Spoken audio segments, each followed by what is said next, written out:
So I'm just going to warn you, I have no idea where this video is going today. I just felt like there was something on my heart that I needed to share. Since Wednesday, I've been having some random health issues that came out of nowhere, and they greatly mimic issues I had when I was deep in the disorder. And it brings up a lot of nostalgia. It brings up a lot of mixed feelings. There's that part of me that absolutely hates it, that wonders how I did it for so long. And there's another part that kind of craves that again, craves that life, craves that comfort.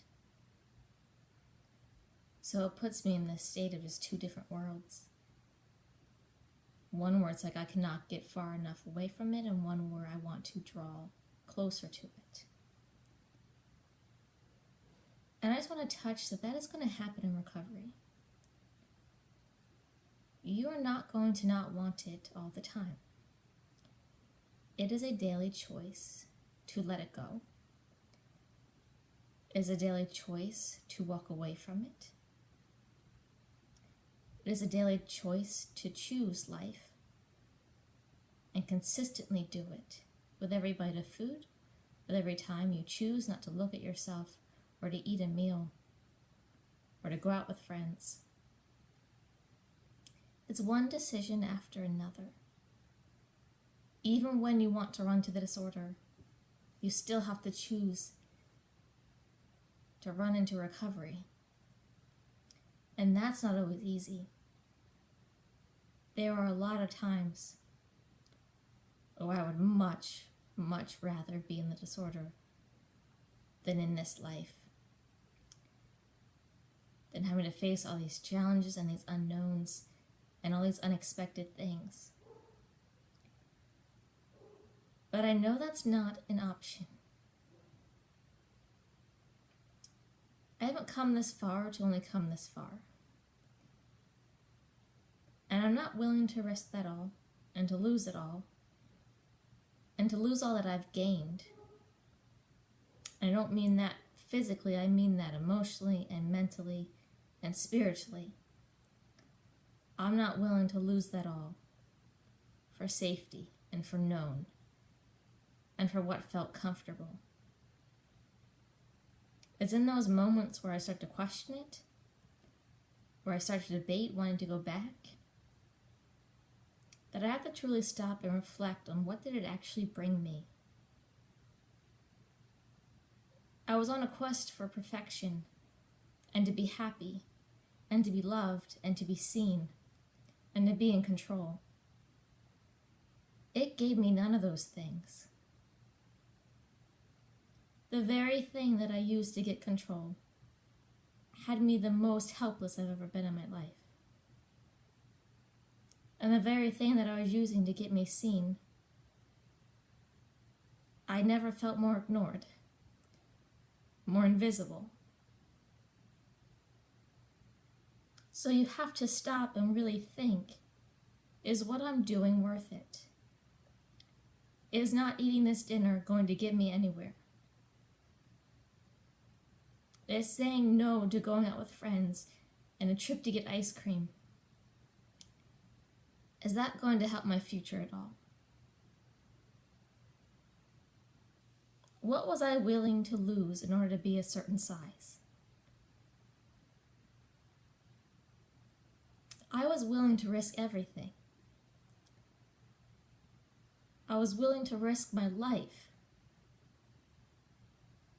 so I could fit in a certain size of pants, so I could feel somewhat happy with myself.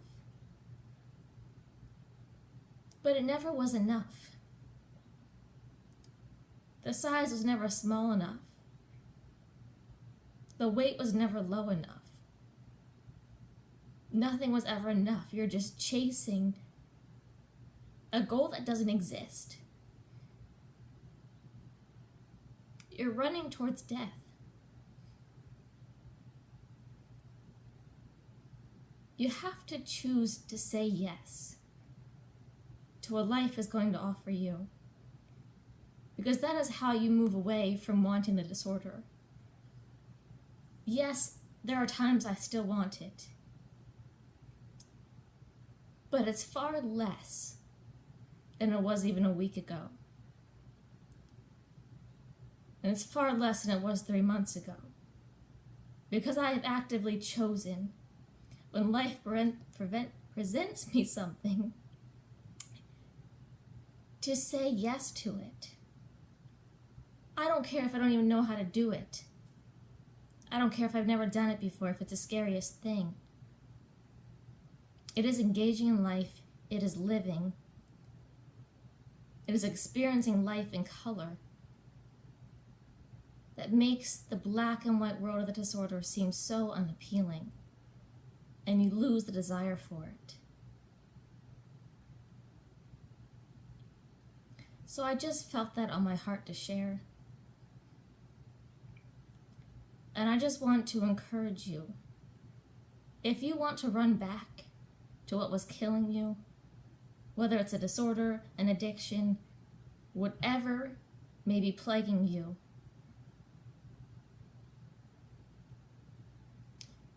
think about what there is to lose. And think about what there is to gain from turning your back on it. You have a whole life waiting for you. Whether you believe it or not, there are people who need you. Your voice needs to be heard and your story needs to be told. Do not silence yourself for the security, or I should say the false security, your issues have given you. Let yourself be known, and let yourself be heard, and let yourself be seen. Let yourself live, and live in color, and live in truth, and live in a place of yes.